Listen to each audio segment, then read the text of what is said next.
light bulb, yeah. Here, I'll get you a Okay, I didn't know if it worked. power cord. Yeah, it works.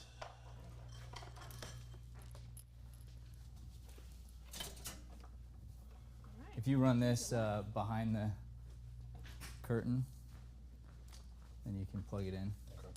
Because even though it won't, like the whole place won't go dark, at least you can.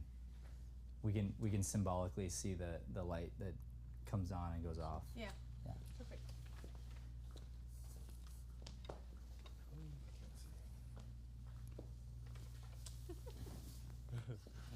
Okay. Sounds good.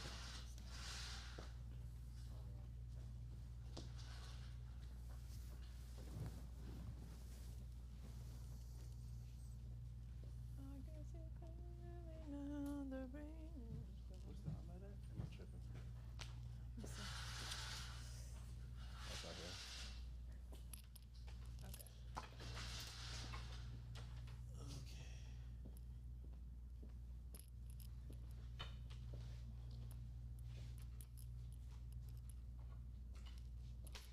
Cool. Let's do it.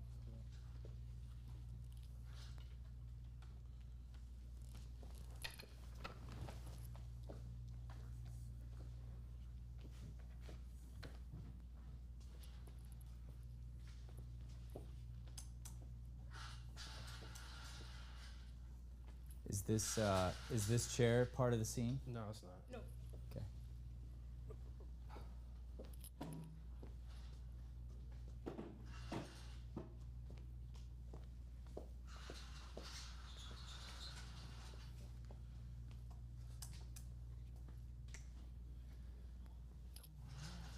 thing works. I know. It looks nice ambiance. All right. I think we're already live. So are we? Yeah. Yeah, we're all good. Yeah. Okay. Great. Yep. You two ready? Let's do it. Yep. Are you ready? Yes, let's do it. All right. Here we go. Next up, we have actors Paul and Renee working on an excerpt from the play "The Man Who Couldn't Dance" by Jason Cadams.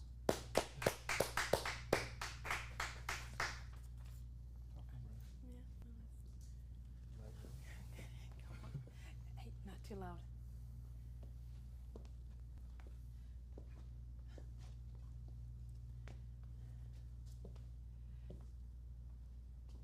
Eric.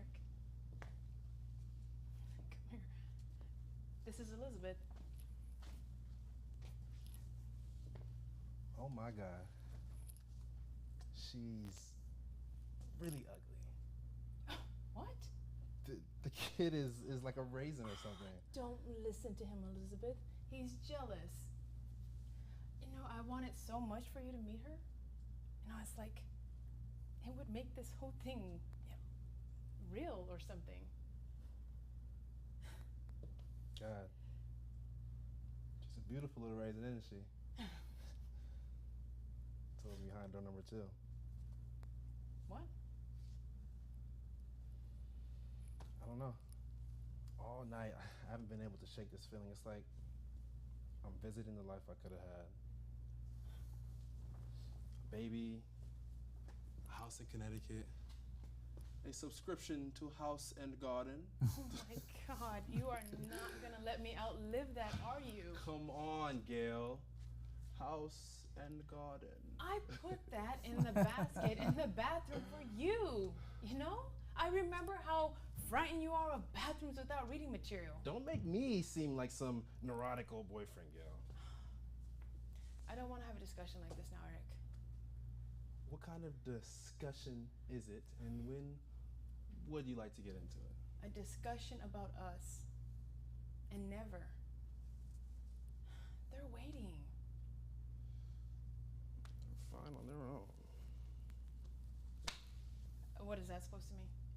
What? They're fine on their own. Fine? Doesn't mean anything. Are you saying that my husband is attracted to your girlfriend? Is that it? Hold on, Gail. All I said was they're fine on their own. Fred and I happen to be very, very happy together.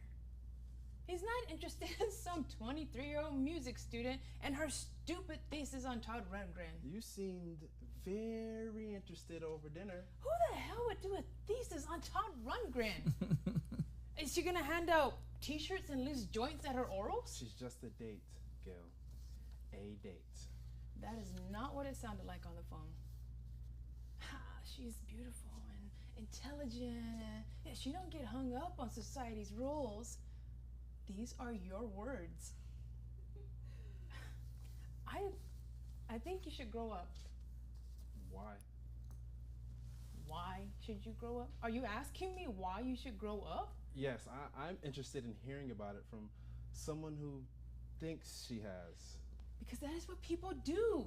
They get married and they have kids and they remember their ideals fondly. They try to stick to them in their own way. They donate to public television. They get by. Don't cry, Gail. Oh, God. Please, don't cry. Gets me. What makes you think I'm gonna cry? Because you regret your choices, and now you're going to cry. I regret my choices? Yeah, fuck you. Oh, sorry. I said what I thought. I broke the unwritten rule between us since we broke up. I'm supposed to smile and talk to you like I'm really interested in just the right amount of sugar to put into the pecan pie recipe.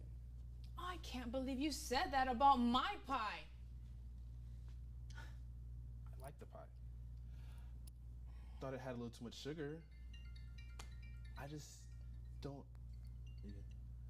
understand why everyone who makes pecan pie is obligated to put too much sugar in it because every other pecan pie has too much sugar in it. It's like a world doomed to repeat its horrors. I eat that pecan pie and I think we're just marking time into the next goddamn Holocaust. Are you saying I made a Nazi pie? Not intentionally. You shouldn't have criticized my pie in front of company. Gail, I am the company.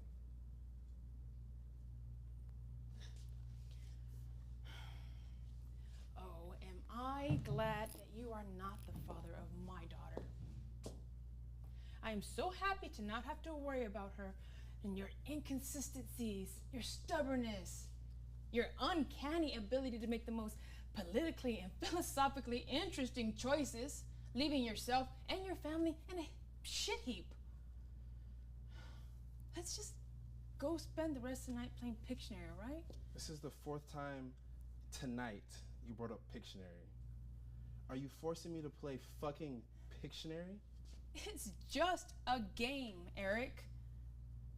Or am I wrong? Is it gonna actually join forces with the pecan pie to start the next Holocaust? It's a waste of time. People sit around and solve meaningless little puzzles and form arbitrary alliances for no other reason than to pass time. Well, time is passing well enough for me without games, Gail. Fred wastes enough of my time talking about his fucking boat. All right, great. Now, does he really think I care about his fucking boat? All right, great. He bought a motorized flotation device.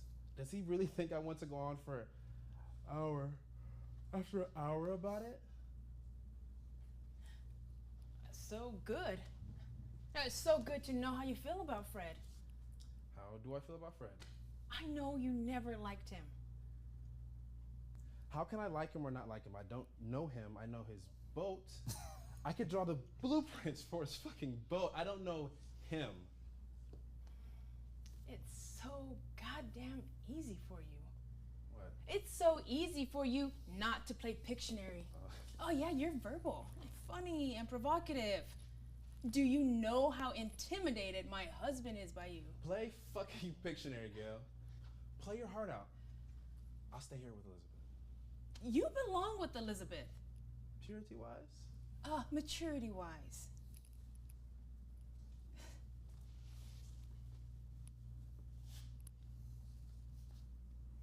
You don't love Fred. What? You don't love Fred. Oh, that's it. I mean, I demand that you play Pictionary, Eric. I goddamn insist. Why did you marry a man you didn't love? I never said I didn't marry him. Christ, Gail, tell me you love him, please. You got on that fucking boat.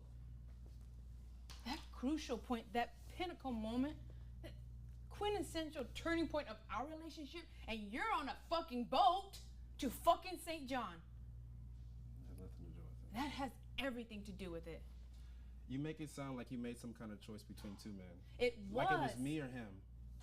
It was. It was? Come on, Gail. It's a huge world. If it were a choice between me or Fred, most women would just fucking shoot themselves. You threw it away. I never threw you away. You didn't throw me away. Everything. God, Eric, you're such an asshole. Everyone's goddamn guru. Living by your values, true to yourself. The ascetic, the 20th century philosopher.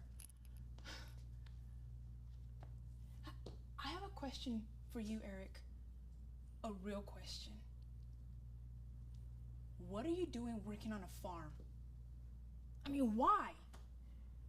It's like I'm supposed to admire you or something? God, I'm so sick of your untraditional paths. The farm boy from Bensonhurst. You're wasting your intelligence. And you're wasting your intelligence to pick vegetables? There's nothing to admire about that. It's stupid. You're right. Why work with my hands to produce a reasonably priced source of nourishment for my fellow human beings while I could be getting fat and playing Pictionary? I gained 4 pounds. 4. Don't you dare say I'm getting fat. And there's nothing wrong with playing Pictionary, you goddamn all-knowing fool. You lost me. I know. And it pisses me off, man. It really pisses me off.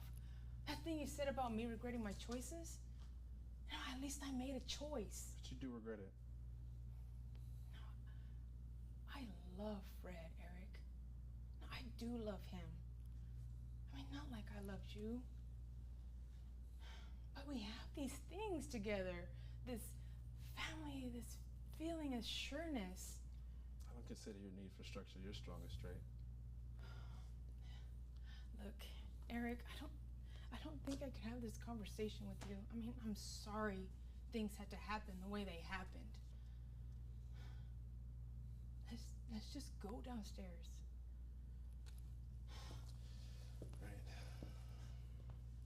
Just say goodbye to Elizabeth. Who knows when I'll see her again.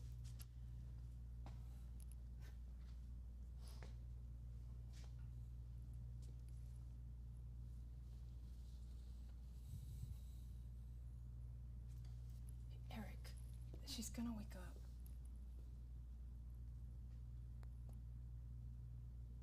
Eric.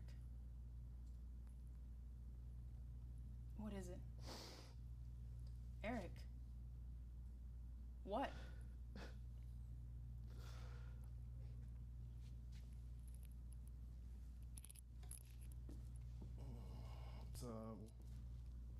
It's this thing I need to tell you, Gail. I can't dance. You can't dance. And that's why you're crying? I mean, Eric, a lot of people can't dance. I don't know why I can't dance, but I can't make my body move in these ways that the music is demanding that I move. It's just so goddamn embarrassing, the situation. I mean, standing in public around hundreds of people who are displaying their purest, truest selves. I mean, it takes them no more than 2 drinks and their souls are out there on the dance floor. Goodness, their sensuality, sharing and loving. I watch that, look at that, but my body fights it. I start to analyze the music, the rhythm, the time signature. I understand the theory of dancing, the idea of spontaneously sharing in this moment that exists now and only now. and take with your partner. Two mirrors on a land where gravity holds you to this point, then leaves you free, and that the universe happens right there and then, like truth. I understand this intellectually, but Gail, I've never have experienced it. Can't dance. How did Elizabeth make you think of this? When we were together, there were all these times when you would arrange for us to be in these places, these parties, and invariably there would be a band or music playing, and invariably people would start dancing.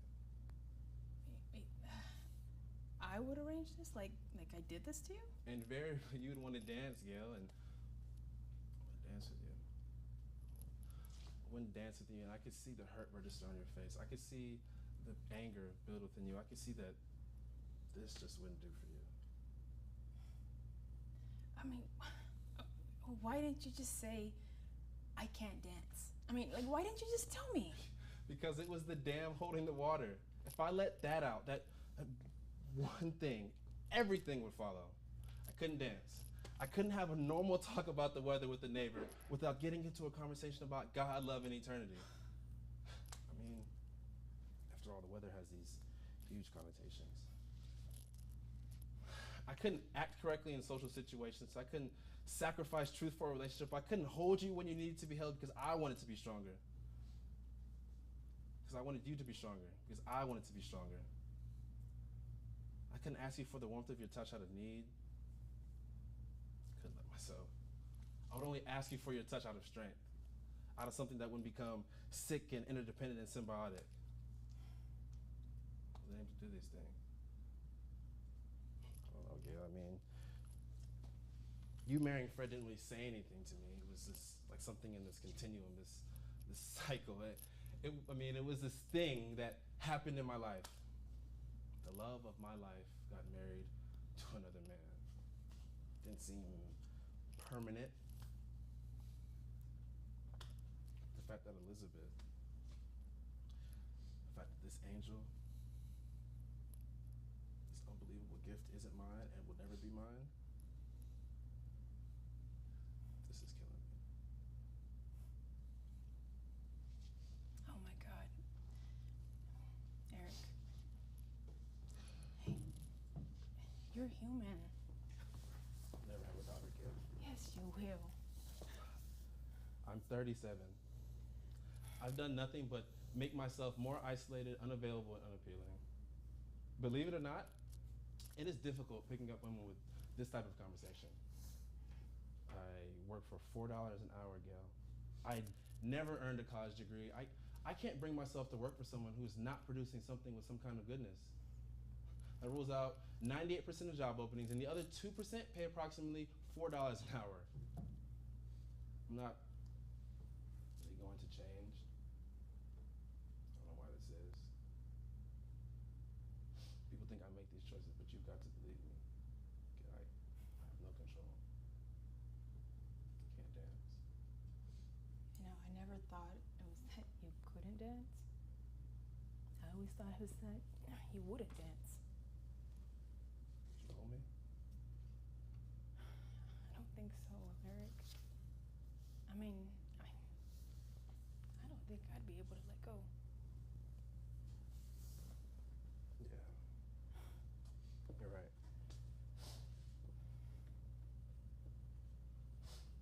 Yeah, well, there were these things that you needed. Just to breathe, you needed them, and it was so clear there was no way I was going to provide you with them. It was this thing that I did. This thing that I did, it wasn't that horrible. You needed to find someone. I felt that you needed me off the continent. Please believe me, Gail, when I got on that boat, I was thinking of you, not of me. I believe you. Well, the first time we had a conversation, this is the sign of times to come. First time we had a conversation where your eyes stayed dry and mine didn't. No, I cried. We better get downstairs before Marie tells Fred about her orgy with the British invasion. No, there was this one time you did dance with me. I don't remember. You did at my wedding. No, I couldn't have. You did. I remember it clearly. I remember thinking how strange it was to be in this wedding gown on my wedding day, dancing with you. And you weren't my groom. Oh yeah. That. I wasn't dancing, yeah. I was walking. I convinced myself I was walking very slowly and sideways. That's the only way I could do it.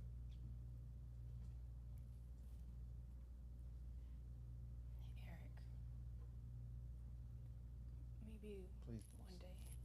Please don't say it. Right. You're right. Gail, I cannot stand Marie. I can't stand her. Please find something to say to her about me so she won't expect me to sleep with her tonight. I'm sure you'll be fine on your own. You'll do just fine. She was just an excuse to see you. I figured a tall, withered woman in my life would be less of a threat to the home. It's really stupid of me. No. That's human.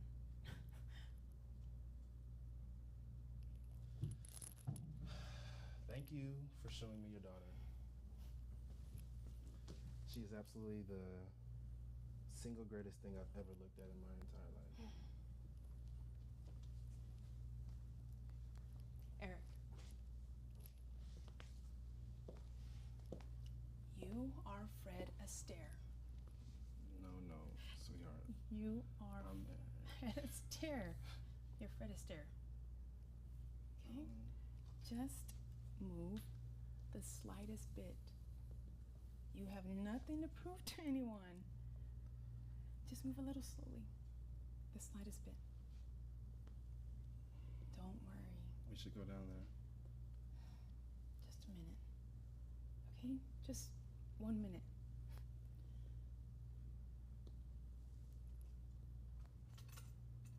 See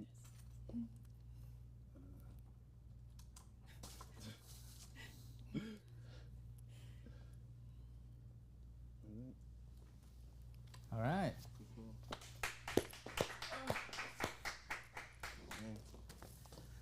Why don't you grab an extra chair Okay. here and we'll chat for a sec.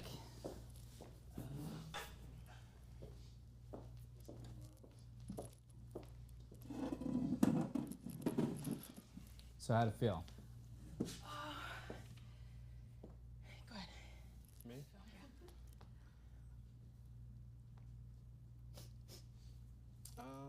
It didn't feel good. Okay. Why? I didn't feel like I was as connected with her as I have been through our rehearsals. I felt like I was just kind of just going through the motions. Where did that come from, do you think?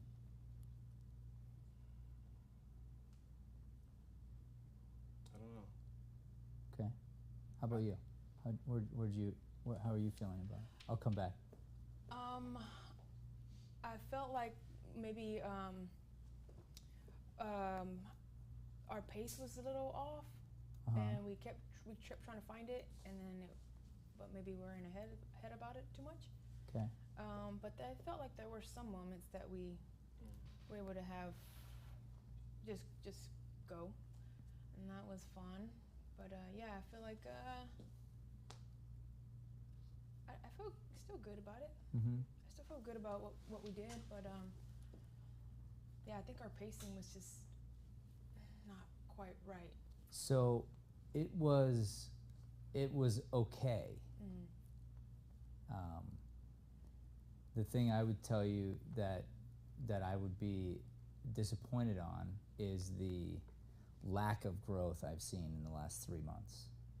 And I don't know if that's exactly what that is, but I don't know in what ways you're pushing yourself. So like, how did you rehearse, and when, and how often? Yeah. That's really the real question. We rehearsed quite a bit for an extensive amount of time. Okay. I think this last couple weeks we focused on like movements and stuff, Uh-huh. or like how we would move and what we would have in the room and things like that. In the first part, which is memorization, we could do that on our own. Okay.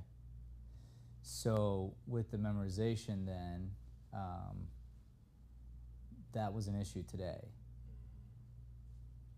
So there were lots of places where we paraphrased, or we kind of like reversed some lines here or there, or like skipped a word. Mm-hmm. And the issue is that will 100% every time throw off the rhythm of the play.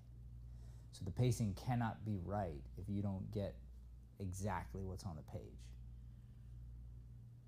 And so this was an up and coming writer, wrote a 10-minute play, wrote a pretty good, decent play, but every author writes it very specifically, every word, to be the way that it is.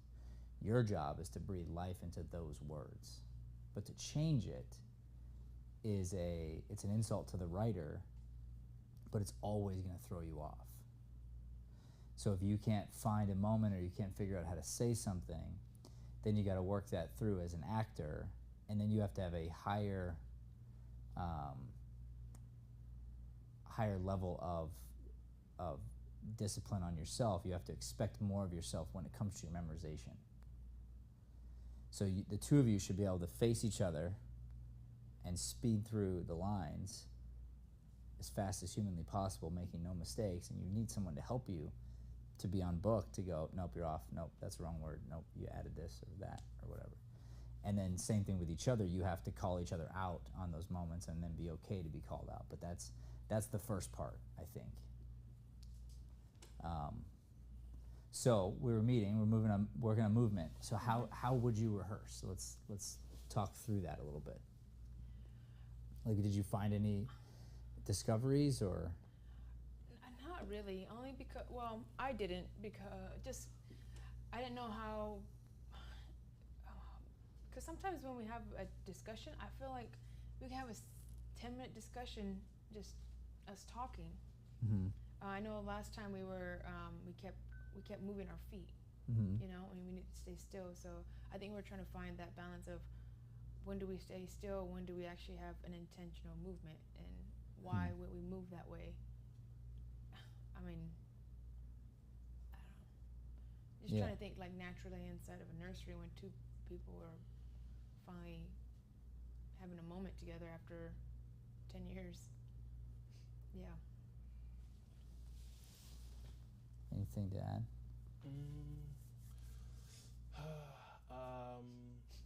Like when I was rehearsing with her, or just reading in general? Yeah. I think we came to the conclusion about Eric, like he felt like an extreme sense of loss with the relationship that he had with Gail, and you kind of see that towards the end of the play. Yeah, I mean, new discoveries, not so much. With movement, yeah, movement. I mean, I think, or like, I think we could have,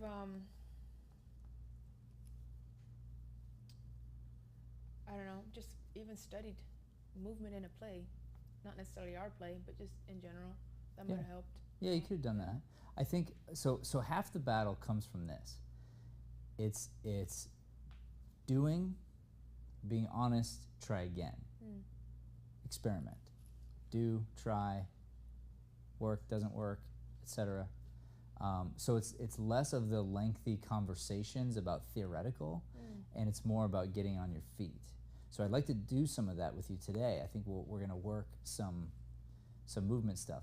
But and this is how I coach. You've probably heard me say this before, but I try my best to live in both of your bodies while I'm watching you. So when I feel uncomfortable, sort of like hypothetically living in your body while I'm watching you, I'm like, what would I want to do? I ask myself that question. You want to get familiar with your own self to realize, for whatever reason, I feel weird right now. So let's try something else. I feel weird right now. Let's try something else. That's gonna be half the battle. And so if you guys did work a lot, which I totally trust you, it means that we were working maybe in the wrong direction, So I want to make sure that we get you the right, like what you need to make sure that you're able to push yourself as actors, and you're focusing on the right things first. Yeah, I felt like you said experiment, and I felt like our experimentation was very like we did it, but we didn't. We could have went further with that, I think, and then probably would have brought more energy, because I felt like our energy was pretty Yeah, down. yeah. And part of experimenting is being wrong. Yeah. Just doing something that's like stupid, and then figure it out, you know, and maybe you're not going to go with that choice, but you learn something from the choice, and then you use something in it. So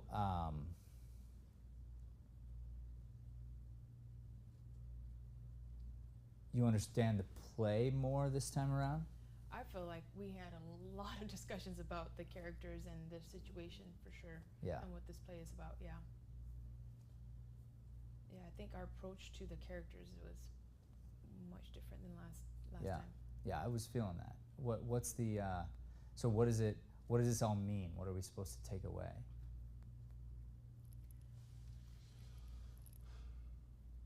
All right, let me just, how I was working this out is like, we had this discussion about how this was a very, like I tell him, I love Fred, and I genuinely love Fred with everything, and my family, my baby, my life, but I loved him in a different way when we were younger, and it was something that I will always cherish and have with me.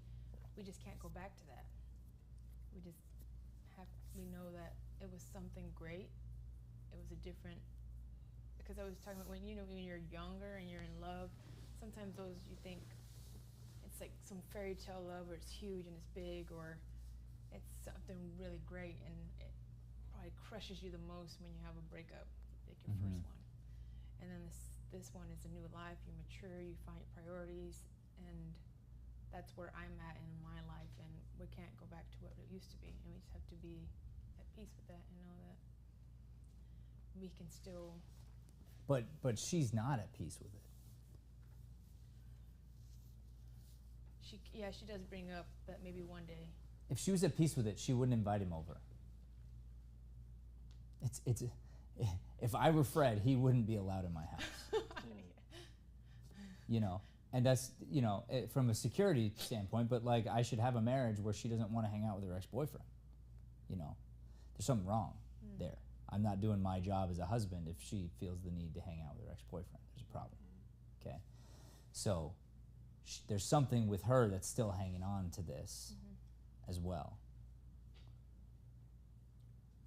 And it turns out from his, so tell me about him a little bit. Oh, sorry. I was asking about that too, because he knows that remember we saying that Fred's not good to Gail if he's downstairs all over the girlfriend. That's right. So he knows that this is just safety, and opposed to what I deserve.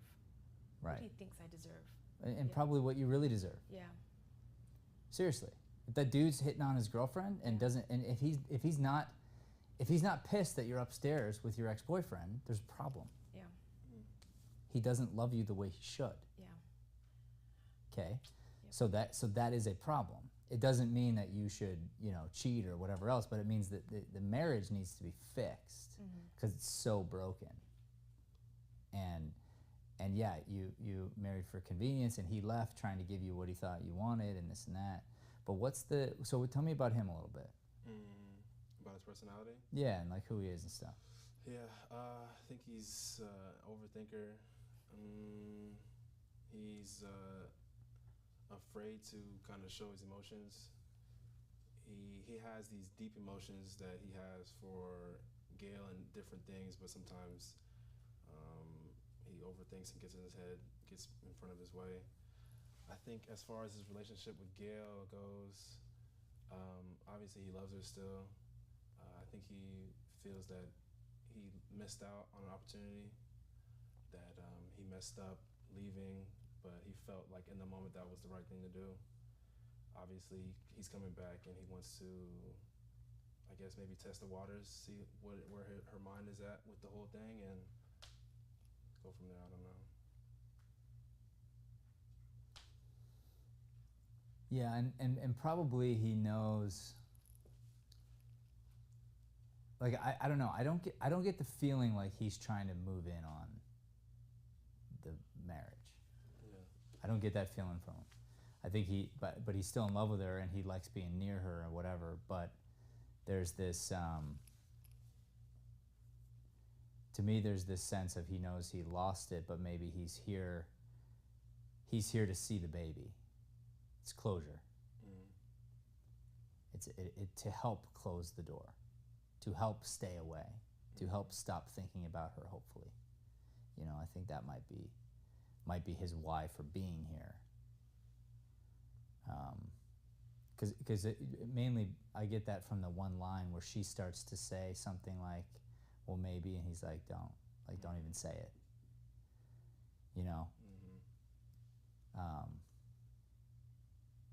He also says, "Can you hold me?" So,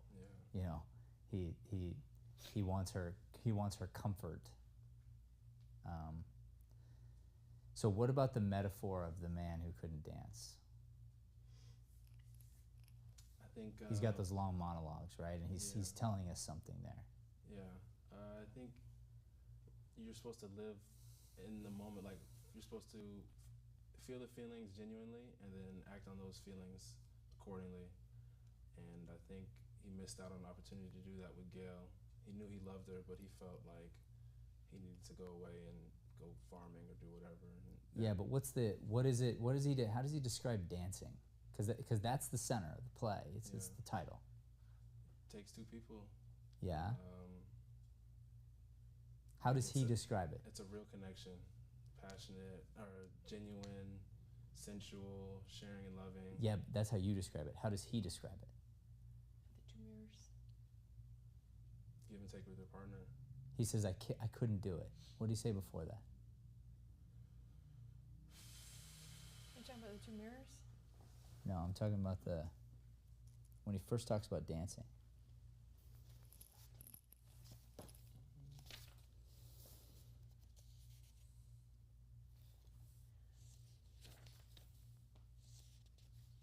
Like just that spontaneous connection.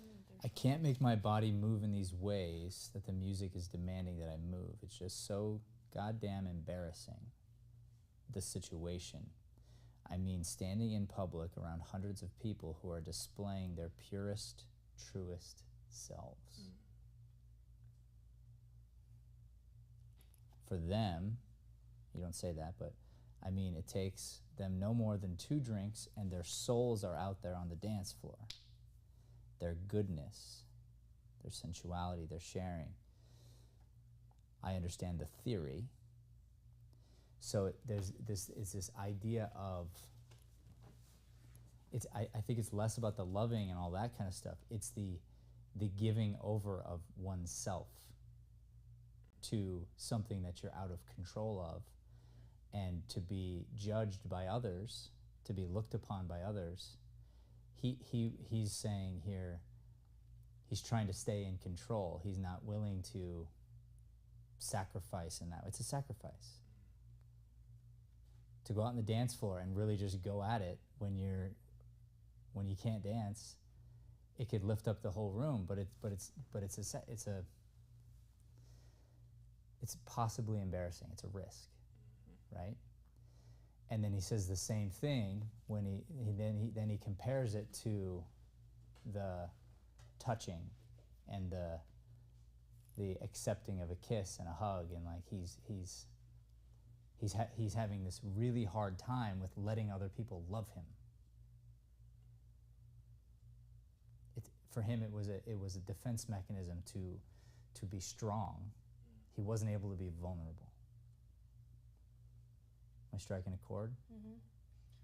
Well, because she keeps saying she's just tired of him. She's tired of his whole, the facade of it all. She's over it, the aesthetic, all him trying to be this intellectual person. He has to be, like you said, in control everywhere he goes. When he goes to farm in other places, he doesn't have education.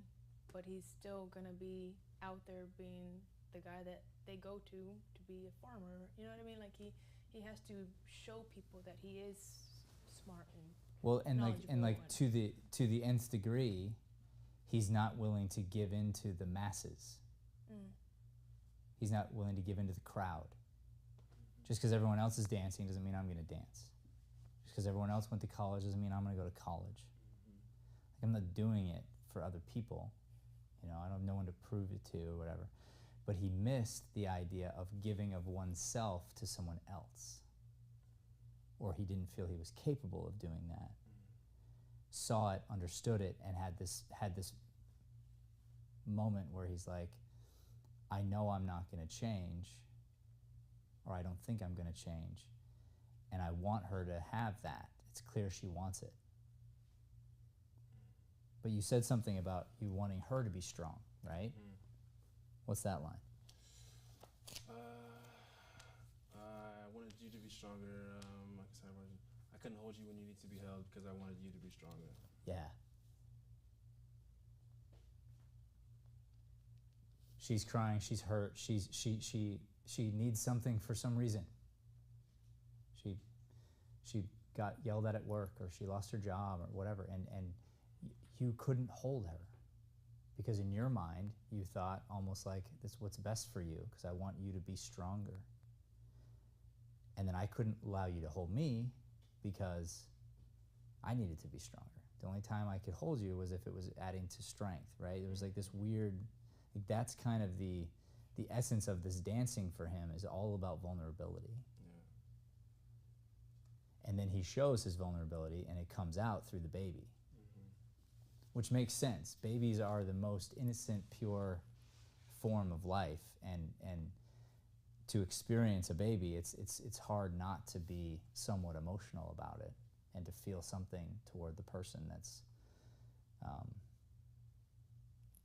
you know, whose baby that is, because it's like this weird connection, you know.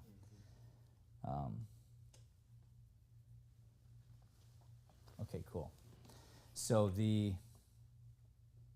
here's what I think we should start with, actually. I think we should start with where you are really with your memorizing. Let's start there. And I have a way of fishing that out real quick. Okay? So I'm going to have Saya. Do you mind helping out? I'm going to put you on book here. I want the two of you to stand up and face each other. Is that it? Yeah. All right. Scooch back a little bit. Good. Hands to sides. Oh, one other question. Did you think through your outfits? I did, but only because just I would have wanted to wear like a dress, thinking like yes, he you'd was wear a coming dress over for him. to- And what yeah. about you? I think you're more than $4 an hour here. Yeah. Oh yeah. Yeah. You're right. I put on cologne. I was like. You need to lose the necklace, the earrings, Yeah, the the shirt, whole the thing. pant, everything. It's got it. You should go to Goodwill on the way home. And because he would shop there, because he's too idealistic Yeah. to buy, he would never buy expensive clothes, because that's what people who are full of themselves do. Yeah. I would never do that. Yeah. You're right. I only get clothes that have already been worn because of the whatever industry that's you know, hurting whoever. That he's one of those kind of people. That makes sense. But it's all BS, because deep down inside he has the same human needs we all do, but he just hasn't really like figured it out yet. He wants to go against the grain. Yes, yes. And it's funny because you think these ideals are pure and they're not. So then you're, okay, and is there such thing as greed? Of course. Is there such thing as this and that? Yeah, of course. But there's also nothing wrong with buying a nice shirt either. Yeah. So that's where people like are too far to one way or the other, where you get yourself in trouble, right? Yeah. So he would dress in such a way that is purposefully not showy. Yeah. He'd be showing off that he's not showy. Yeah. She would look sexy for him. I was thinking about getting my dress on, but I was like, Yeah. And she'd do her hair and the whole bit, and Yeah. she'd be like, "Oh, it's just because we have a date tonight. It's just because it's a double date. It's for him." yeah. Okay. So Hands to sides. Neutral position. Eye contact. Can't move your eyes away from each other. Take a deep breath.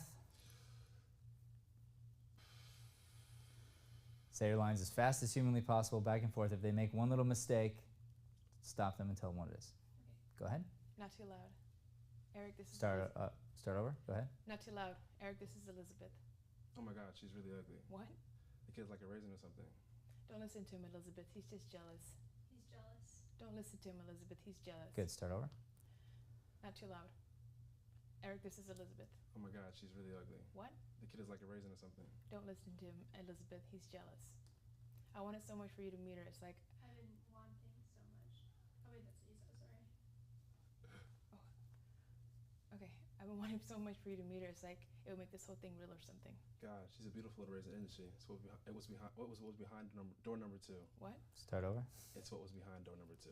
Good. Start over. From the beginning. Not too loud. Eric, this is Elizabeth. God, she's really ugly. What? Oh my god. Start over. Eric, this is, oh, not too loud. Eric, this is Elizabeth. Oh my God, she's really ugly. What? The kid is like a raisin or something. Don't listen to him, Elizabeth. Good. Go He's again. jealous. Don't move your hands like that. Mm-hmm. Here we go. Not too loud. Eric, this is Elizabeth. Oh my God, she's really ugly. What? The kid is like a raisin or something. Don't listen to him, Elizabeth. He's jealous. Relax your hands. I've been wanting so much for you to meet her. It's like it would make this whole thing real or something. God, she's a beautiful little raisin, isn't she? It's what was behind door number 2. What? I don't know. All night I haven't been able to shake this feeling. It's like I'm visiting the life I could have had. A baby, house in Connecticut, a subscription to House and Garden. Oh my God, you're not going to let me outlive that, are you? Oh my god. You're not going to let me outlive that, are Start you? over. Not too loud. Eric, this is Elizabeth. Oh my God, she's really ugly. What? The kid is like a raisin or something. Don't listen to him, Elizabeth. He's jealous. I've been wanting so much Start for over. you to meet it. Not too loud. Eric, this is Elizabeth. Oh my God, she's really ugly. What? The kid is like a raisin or something. Don't listen to him, Elizabeth. He's jealous. I've been wanting so much for you to meet her. It's like it would make this whole thing real or something. God, she's a beautiful little raisin, isn't she? It's what was behind door number 2. What? Come on. Man. Good. And no motion. Go again. Start over. Not too loud. Eric, this is Elizabeth. Oh my God, she's really ugly. What? The kid is like a raisin or something. Don't listen to him, Elizabeth. He's jealous. I've been wanting so much for you to meet her. It's like it make this whole thing real or something. God, she's a beautiful little raisin, isn't she? It's what was behind door number 2. What? I don't know. All night I haven't been able to shake this feeling. It's like I'm visiting the life I could have had. A baby, house in Connecticut, a subscription to House and Garden. You're not going to let me outlive that one, are you? Come on, Gail, House and Careful Garden. not to close your eyes. Okay. Okay. Mhm. Get squinty. Okay. Take a breath. Switch parts. And begin. Wait, I say her lines? Uh-huh. Oh. Okay. From what part though? Very beginning. Eric, this is Elizabeth. No. Not too loud. Not too loud. Eric, this is Elizabeth.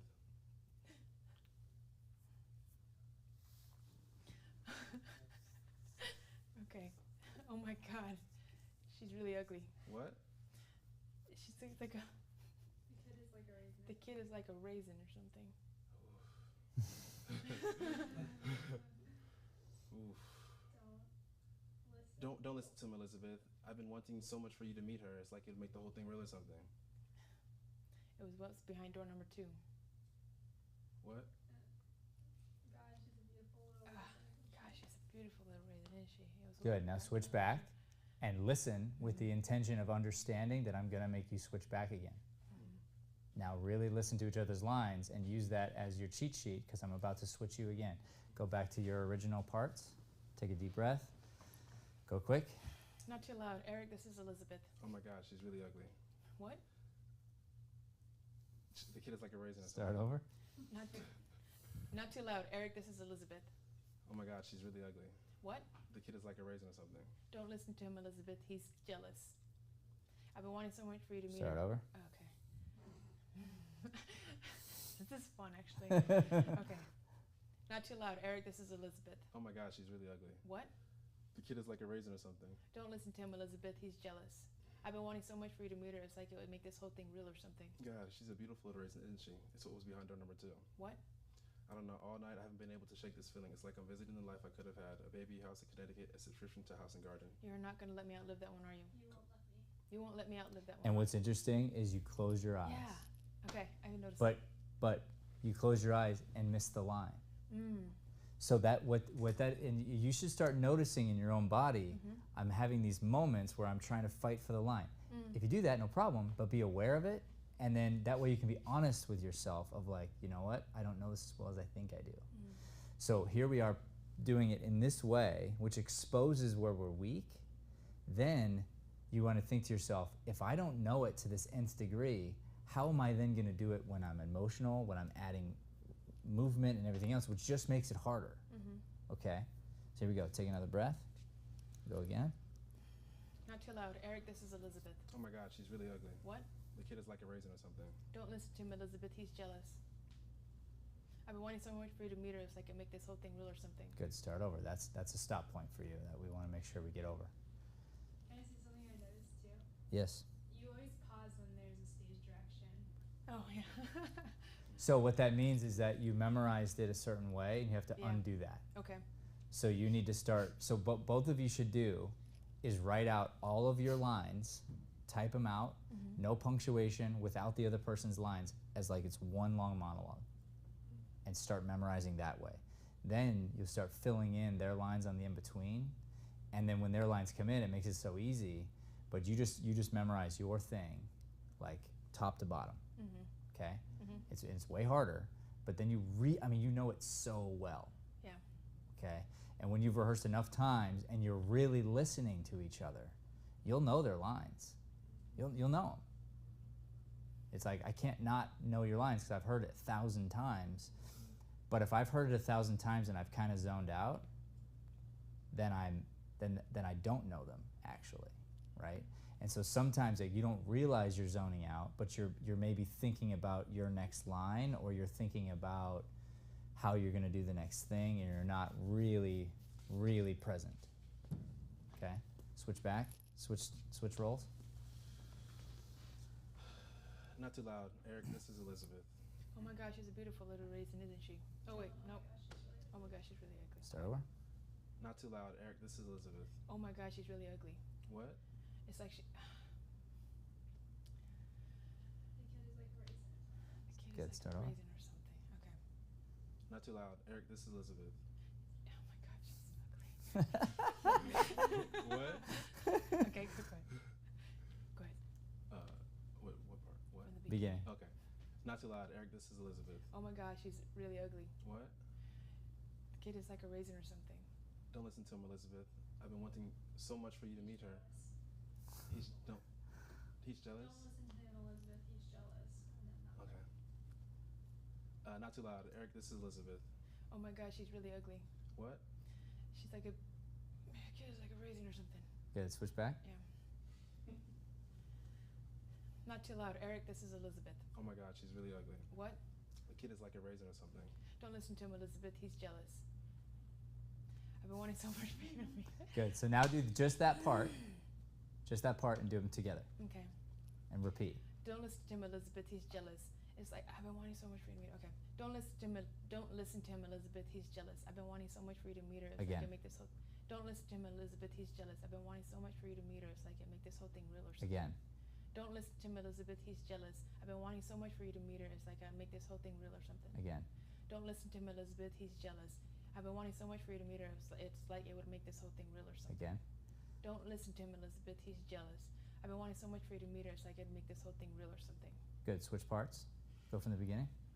Not too loud. Eric, this is Elizabeth. Oh my gosh, she's really ugly. What? The kid is like a raisin or something. Don't listen to him, Elizabeth. He's jealous. I've been wanting so much for you to meet her. It's like it'd make the whole thing real or something. She's a beautiful little raisin, isn't she? Oh gosh, she's a beautiful little raisin, isn't she? It's What? behind door number 2. What? Switch back. Don't listen to him, Elizabeth. Okay. Not too loud. Eric, this is Elizabeth. Oh my God, she's really ugly. What? The kid is like a raisin or something. Don't listen to him, Elizabeth. He's jealous. I've been wanting So so that much. little squint on your eye. I knew it was coming. Yeah. Again. Okay. Not too loud. Eric, this is Elizabeth. Oh my God, she's really ugly. What? The kid is like a raisin or something. Don't listen to him, Elizabeth. He's jealous. I've been wanting so much for you to meet him. It's like it make this whole thing real or something. God, she's a beautiful little raisin, isn't she? It's always behind door number 2. What? I don't know. All night I haven't been able to shake this feeling. It's like I'm visiting the life I could have had. A baby, house in Connecticut, a subscription to House and Garden. You're not, God, you're not gonna let me outlive that one, are you? No, you won't let me outlive that one. You won't let me outlive that one, are you? Good. You So won't then, let me so, outlive that so, so, okay, go one more time, as fast as you can, from the beginning. I'm timing you this time. Ready, set, go. one. Not too loud, Eric. This is Elizabeth. Oh my God, she's really ugly. What? The kid is like a raisin or something. Don't listen to him, Elizabeth. He's jealous. I've been wanting so much for you to meet her, so I can make this whole thing real or something. God, she's a beautiful raisin, isn't she? So what was item number 2? What? I don't know. All night I haven't been able to shake this feeling. It's like I'm visiting the life I could have had. A baby, house in Connecticut, a subscription to house and garden. God, you won't let me outlive that one, are you? Come on, gal. Okay, all right. Oh, okay, I thought she Good. said before. So right there, you got to about, You won't let me outlive. we earned our way to about 18 seconds, okay? My guess is with a little bit of effort, a little bit of elbow grease, we could probably get that down to maybe 15, 14 seconds between the two of you to that part right there. That is, how far is that in the play? It's not at all. It's like right in the section. So that's almost one page. That's the work you need to do to chunk through the whole thing memorization-wise. And that's just the beginning of your memorizing. And you need each other for that. So some of the work needs to be done at home, absolutely. But we're on a high wire and we're relying on each other. And you have to take the time to quiz each other, to go back and forth, to be willing to like, nope, that's wrong, do it again, nope, that's wrong, do it again. And you said, hey, this is fun. That's because you're a professional. That's because you like being coached. So it's the idea of being like, I'm gonna raise my standard of perfection, and it starts to wear you out. We're working your memorization muscle, and then you get fatigued. You're probably already fatigued in the memorization department, which is very normal. So if I was doing a private lesson with somebody, we would memorize for about 15 minutes like this, hardcore, and then I would either do another exercise or I'd make them take a walk. And when they take a walk, they can't work on the monologues, not possible. So if it's a kid, like I'll usually throw the football with them or do something fun that totally takes their mind off of it. Then 10 minutes later, we come back. I've reset their minds a little bit. We start again, and we fatigue the muscle again, over and over and over. Then, so like when you come back to this beginning, from this work, you're gonna feel so much freedom because you know it, like it's in the core of you. The reason I like to reverse the lines too is A, making sure we're really listening to each other. B, I love hearing the lines out of my scene partner's mouth. I like to hear that because it gives me another perspective on the lines. And me quizzing you on my lines and me telling you, nope, that's wrong, nope, it's supposed to be this, helps me remember my lines. So I'm not zoning out when I'm helping you memorize. I'm like so into it because I know I'm gonna have to do it in reverse. And then we're like, we know this thing so well. So then eventually we could do it where we could run lines, super fast and time ourselves and be like, okay, we can do the whole thing, the entire play in like 5 minutes. And you go, and then you chunk out little moments here and there. So it's like, okay, we're gonna try to get this chunk in this amount of time and this chunk in this amount of time. We're gonna try to get the whole thing. With one mistake, we start over. Then you can do it while you're like tossing a ball back and forth, and then that's way harder even, because if you throw a ball, here, we'll do it right now. You won't let me outlive that one, will you?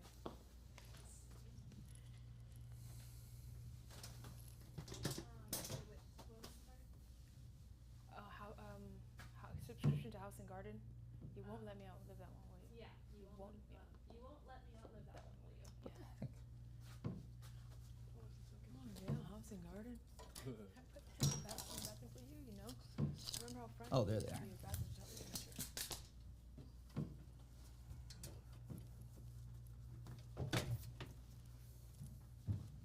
All right, so now you got to hold still, but what you can do is,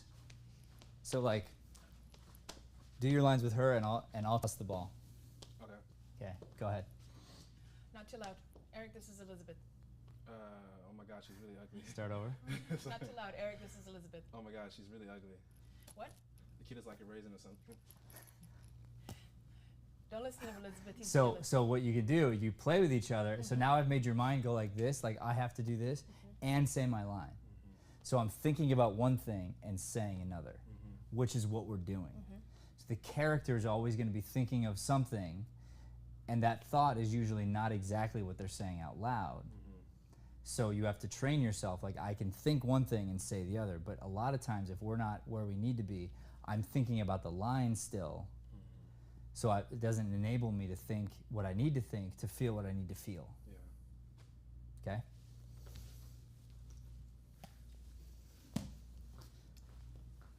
Not too loud. Eric, this is Elizabeth. I'm sorry. Drink for you. I'm sorry. That was terrible. He was a running back, not a receiver. No. You were like, no. Not there. Okay, anywhere. Okay. Not too loud. Eric, this is Elizabeth. God, she's a beautiful little. Oh my goodness. Yep, and no acting. Don't add any acting. So you still have to go as fast as we did. So we hit 18 seconds. We still got to go 18 seconds. That's easy. So I'll time you again. Ready, set, go. Not too loud. Eric, this is Elizabeth. Oh my God, she's really ugly. What? God, she's a, oh man. Yep. Boom. Yeah. There you go. And that's okay. I can do That's okay. So the point is what I tried to teach you here, and this is a great lesson because this was the best thing you could do tonight. Yeah. This will open up so many things for you tomorrow, and then we could play with movement tomorrow. Okay. I like that. But if you just work on your memorizing at a different level, it's gonna be a game changer for you. Okay. So this is the work you got to put in, nuance it out, and be honest with yourself. And you want to find weakness. Yeah. So it's okay that when that happened, I went off of my line because it tells me I don't know it as well as I thought I did. That's okay. Go back, do it again. Go back, do it again. Easy. Cool. All right. Good job, you two. Any questions for me? Moving into tomorrow. How you feeling? Feeling cool. Yeah? I'm You okay. all right? Yeah. I'm No, you're not. You're not. Let's talk. Let's go. Grab a No, seat. no. Grab a seat. Grab a seat. No, I can tell. You're disappointed. Let's chat about it. Yeah. No, I mean. Want me in there? Yeah, get in there. Nah, it's just I mean, it is frustrating. I mean, I feel like we put in a lot of work, and it's just to not be where I thought we were gonna be at is frustrating. Yeah. And that's it.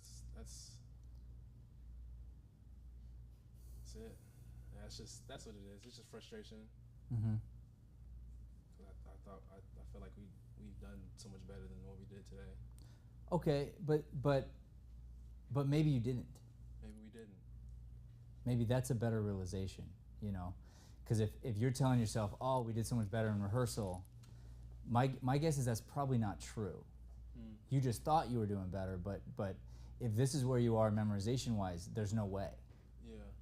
You were just paraphrasing and letting yourself get away with certain things, but it wasn't the level of professionalism that I'm talking about.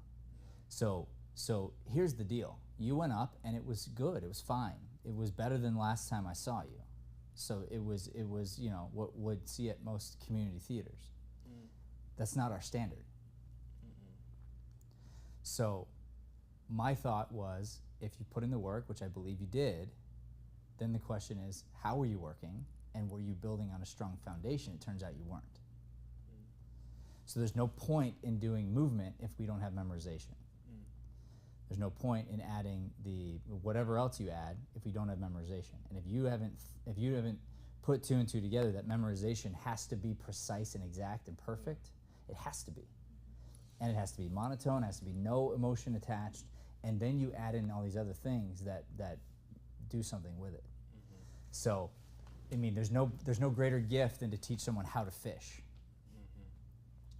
So, it is disappointing probably, but the last thing you want me to do is manipulate you a little bit and help you be good today, but I did all the work.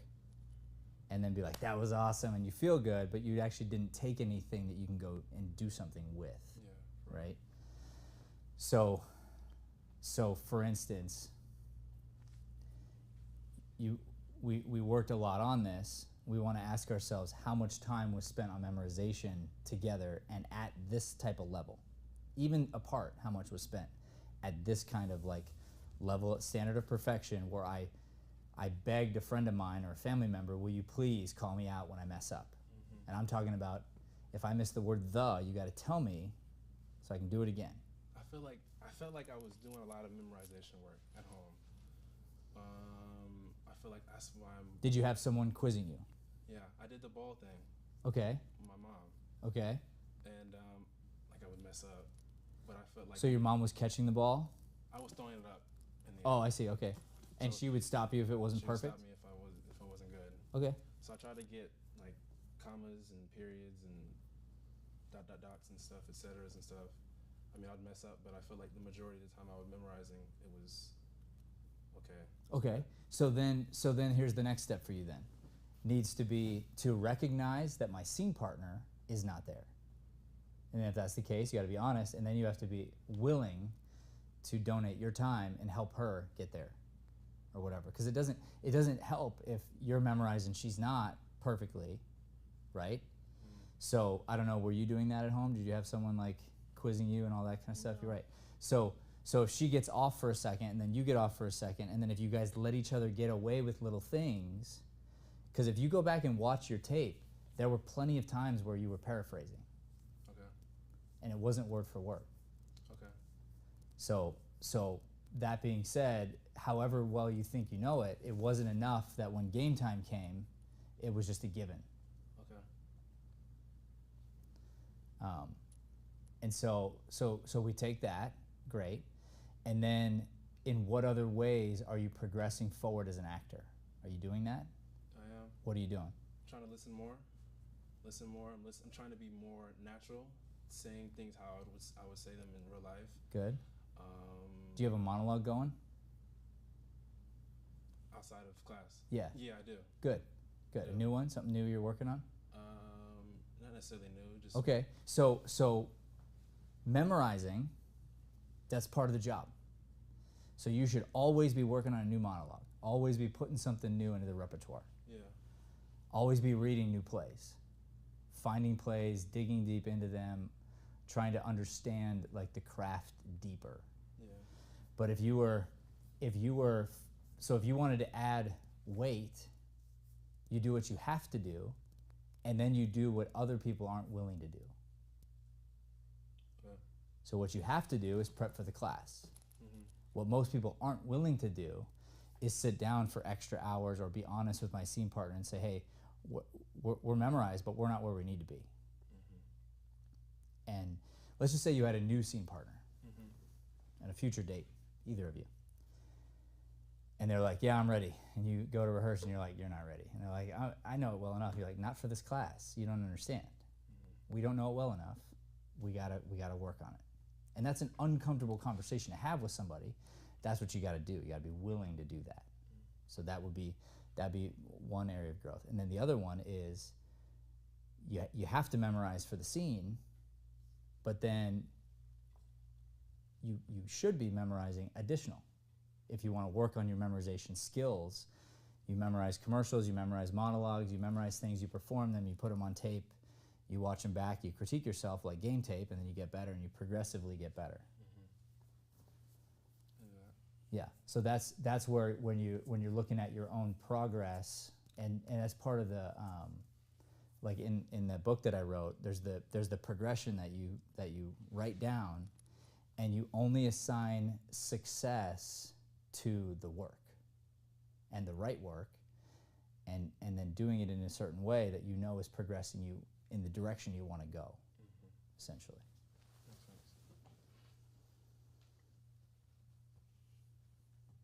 You're so sad. Huh? You're so sad. Yeah. It's 24-hour rule. That's what it is. Yeah. 12-hour rule. Fair enough. And it happened last time too. Yeah. You got sad after the first time last time. 12 hours. Yeah. So take it, use it as motivation to show up tomorrow and blow the roof off this place. Yeah. And I'm gonna make some calls and send out some texts and things. We're gonna try to fill the space tomorrow, change the energy up a little bit. Bring my family. What's that? I'll bring my family. Yeah, bring your family. I'm gonna ask everyone to invite people, but I'm also gonna invite the studio and stuff. Like, we didn't really do much of that this time, but I want to do that. I want to raise the level. I want everyone to show up and be ready to go. But today was a really successful day. I felt really good about today, and I feel good about this lesson. But I feel it'll make me sad if you're sad, only because my concern is that you're not taking the lesson. So that's what would be like, oh, what a waste, because this could be huge for you. Yeah. And this could be a game changer for you if you take it and you're like, this is what I've been missing. Because if you don't start here, nothing else matters. It really doesn't. And so you're telling me you're doing the work, great. So then it's going to be like, how does this translate, number one? And then number two, let me watch the tape and look word for word and go, oh my gosh, I've been saying it this way every time. I thought that was the line. It turns out that's not the line. Yeah. So therefore, I memorized it wrong. How did that happen? Let me go back to the core of that thing and then rememorize it the correct way and then make sure it doesn't happen again. I can do that. Good. I'll leave you with one more note because you both do this. It's a habit. Take the emphasis off of me, my, you, your. Me, my, you, yours. I put that in the basket for you, you know. Yeah.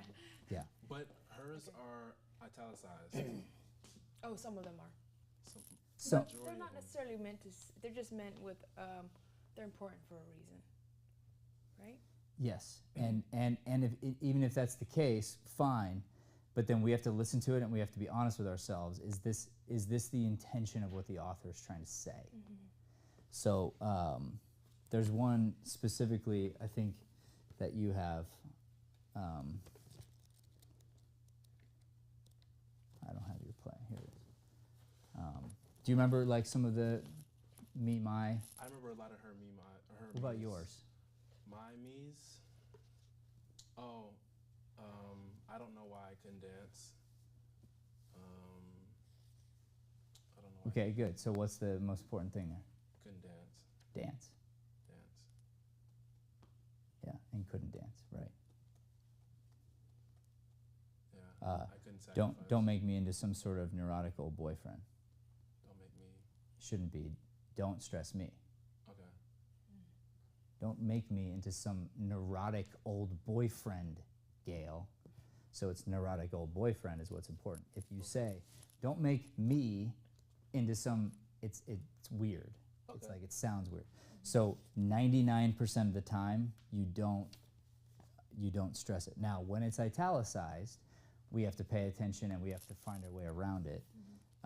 So like what would be an example of that? We can just do that real quick and take care of it. One of my first ones is I put that in the basket in the bathroom for you. You know. Sure. And yes, I'm interested in hearing about it from someone who thinks she has. Mm-hmm. How's that line sound? I would emphasize thinks.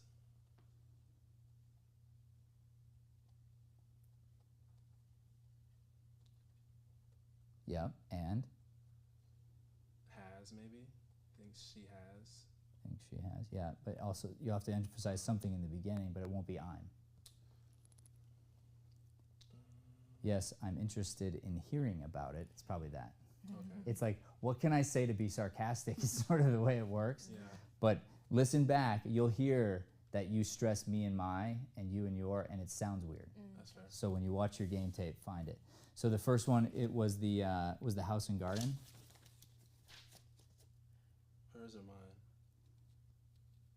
Okay, so the I is not italicized. I put it in the basket in the bathroom for you. Yeah. So the you is italicized, or is it? It might Yeah. be. Yeah, I think it is. Yeah. For you, you know. But that one, interestingly enough, I wonder if the reason they did that was because they need you to hit the alliteration of the basket in the bathroom. Basket in the bathroom. It's funny. I put it in the basket in the bathroom. There's the sound to it. If you get it all out together. Okay. So it might be we're stressing you so that we can get this little music out because it's funny if you say it right. I also noticed there was a lot of words that were mentioned twice. Yeah. So I didn't know if you should, like, I remember you saying when you see repetition, it's comedy. Uh-huh. So I didn't know if And I it's should it's stress- important too. So you should stress those words that are repeated twice. You should pay attention to them and you should study them. You should ask yourself, why are they there? Why is it done twice? Sometimes it'll be for this reason or that reason. A lot of times an interesting move, especially in like an argument setting like this, is to use the way the other person said it to mock them back. I tried to do that when I talked about him being on the boat. When Yeah. I said, you got on that, you were on a fucking You hear yourself do it? boat." You hear yourself do it though? You just said you just stressed Yeah, you. yeah. Just now. Yeah. And that's a habit Yeah. which you have actually memorized it that way. And that one, by the way, I think is all caps. Yeah, it is all caps. So it's, you got on that fucking boat. Yeah. That's how that line sounds. That's what they told you to say. So the author is sort of helping to tell you certain things. But all I'm saying is, as a general rule, 99.9999999% of the time, except for this one italicized one here, we don't stress you, me, my, your. It doesn't sound good, and it's not natural, and it's not usually what the playwright's trying to bring attention to. It sounds way better without it. It does, and you find ways of being sarcastic, and because the whole thing is like, how am I affecting you? Yeah. That's another thing. I think we talked about this last class that you were in, but the idea of to be willing to be wrong is how we get better. So in the rehearsal process, it looks like this. On this line, I think I'm supposed to do X, Y, Z. I'm trying to make you feel this. Oh, I'm not feeling that. Okay, let me try something else. Let me try something else. You know, like I'm trying to be sarcastic and hurt you here. I'm trying to have this effect on you here, right? Yeah. Or you might think to yourself, I think I'm supposed to feel this way, but for whatever reason I don't here. So how do we get there?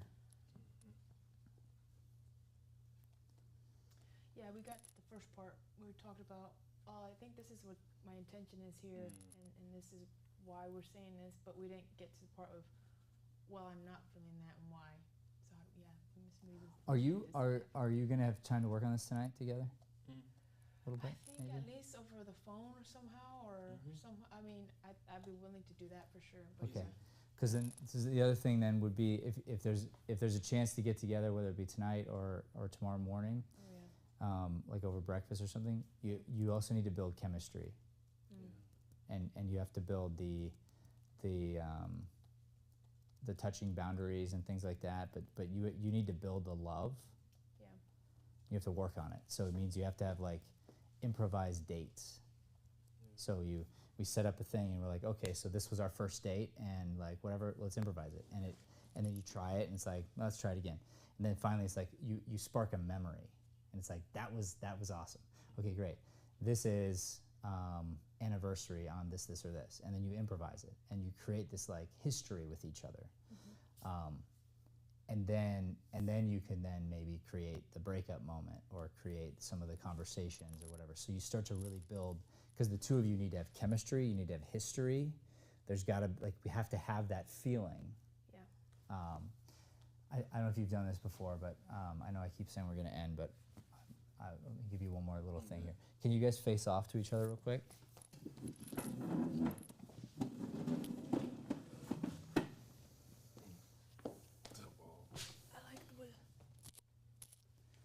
Try to find on the other person's face an imperfection. Try to find an imperfection and then look at it. Okay, let me see what we got. Okay. Try to find it. Okay. Raise your hand when you've found an imperfection.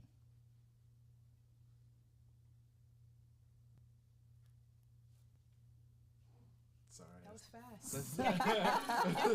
It's all right. It's all right. I'm just joking.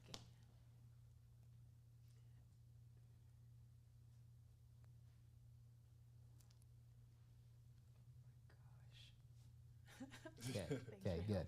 Now you're never going to share that with the other person ever, but keep looking at that thing, okay? If you can put your hand down, keep looking at that imperfection. Now choose to fall in love with the imperfection. You're not even looking at each other's eyes. You're looking at the imperfection, and that's what you love. That's the thing you love about that person. You just choose to fall in love with it. Like, I freaking love this thing. Is like, it's so unique, and like, it's the thing I love about this person so much.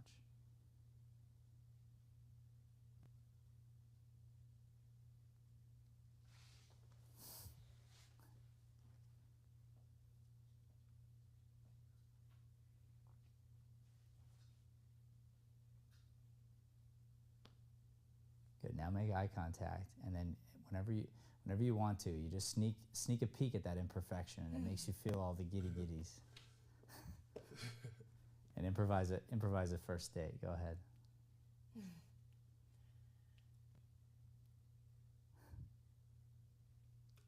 So you like the restaurant? I don't know yet. Good. I And mean, sure, sneak a it's peek cute. at that imperfection. Keep sneaking a peek. It's cute. It's cozy. Yeah. Yeah. It's so hot. It's the sexiest thing you've ever seen. That imperfection. So nieces and nephews, how they doing? Keep sneaking a peek. Sneak a peek, and answer the question. They're good. They're Yeah. See, because I'm trying to get you to feel the feelings more than worrying about the lines, right? So that's a little trick. So here's like it takes away the awkward of like we're falling in love and the awkward of for two strangers, and to go like I'm just pinpointing this one little tiny thing, and then I can associate that with something else. yeah. So in my mind, like I could pick an imperfection out of either of you, and I could fall in love with it, and then just choose to feel the feelings I have for my wife through that imperfection on you. So I'm allowing my body to feel what it needs to feel, but I'm not really feeling it, but I am really feeling it, Yeah. right? So that's instead of, and this is where actors do get in trouble, is they're like, well, I got to do the work, so they really fall in love, and Oh yeah. Huh. and you'll see a lot of actors, they Yeah.